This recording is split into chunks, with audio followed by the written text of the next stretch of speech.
તો આજે આપણે બનાવીશું સરસ મજાના રાજમાની રેસીપી. રાજમા અને જીરા રાઈસ ખાવાની મજા જ પડી જાય છે. તો તમે પણ એકવાર આ રેસીપી ટ્રાય કરજો અને રેસીપી પસંદ આવે તો વિડીયોને લાઈક કરી ચેનલને સબસ્ક્રાઈબ કરી દેજો. તો રાજમા બનાવવા માટે આપણે ઓઇલ જોઈશે. એક કુકરમાં મેં ઓઇલ એડ કરી દીધું છે. 1 ચમચી જેટલું જીરું એડ કરવાનું છે. હિંગ એડ કરીશું આપણે અડધી ચમચી જેટલી.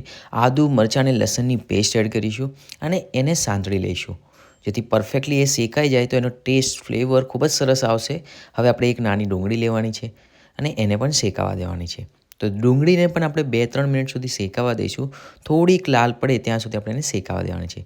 તો ડુંગળી શેકાઈ ગઈ છે તો હવે આપણે એની અંદર ટોમેટોની પ્યુરી એડ કરવાની છે. તો મેં અહીંયા 2 નંગ જેટલા ટોમેટો લીધા છે, એની પ્યુરી એડ કરી દીધી છે. અડધી ચમચી એટલી હળદર લઈશું, 1 ચમચી ધાણા જીરું પાવડર, 1 ચમચી લાલ મરચું પાવડર, સાથે જ 1 ચમચી કાશ્મીરી લાલ મરચું પણ લીધું છે અને અડધી ચમચી જેટલો ગરમ મસાલો, સ્વાદ અનુસાર મીઠું લેવાનું છે. મેં અહીંયા 1 ચમચી જેટલું મીઠું લીધું છે. હવે આપણે 2-3 મિનિટ સુધી આપણે એને થવા દેવાનું છે જેથી આપણી ગ્રેવી પરફેક્ટલી શેકાઈ જાય, મસાલો પણ સરખી રીતે શેકાઈ જાય. તો આ સમયે ગેસની ફ્લેમ સ્લો ટુ મીડિયમ રાખવાની છે, હાઈ નથી રાખવાની. તો એકદમ આ રીતે આપણે એને શેકાવા દઈશું.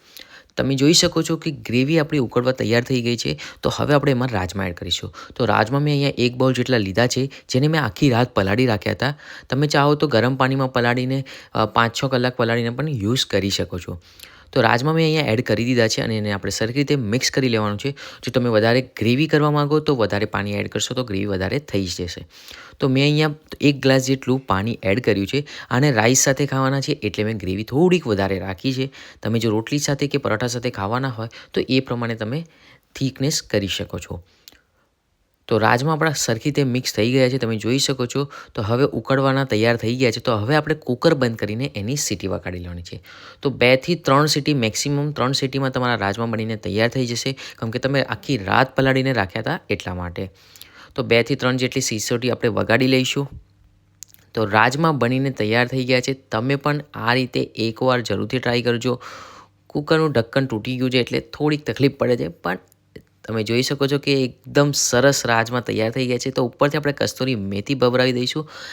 તૈયાર છે આપણા રાજમાની રેસીપી. એકવાર તમે પણ આને જરૂરથી ટ્રાય કરજો અને રેસીપી પસંદ આવી હોય ને તો વિડીયોને વધુ લાઇક કરજો, શેર કરજો, કોમેન્ટ કરજો અને ચેનલને સબસ્ક્રાઈબ કરવાનું ના ભૂલતા.